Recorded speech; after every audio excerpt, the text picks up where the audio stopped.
десем артық айтқан емес. Қызылорда облысында орналасқан Жеті Қазына бөбекжай балабақшасының құрылтайшысы Тілегенова Гүлнара Болатовна меңгерушісі Бекбаева Шолпан Әбдіхалыққызы және балабақша ұжымы Түкібай Толқын Нәштен қызы,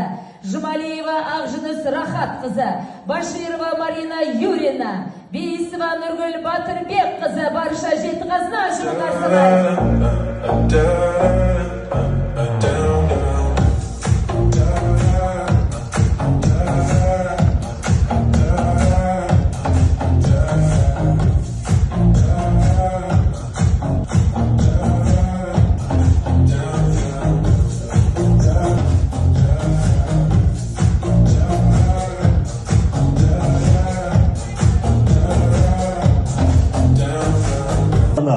Есік қаласында орналасқан Руслан Бейімбетұлы және балабақша ұжымы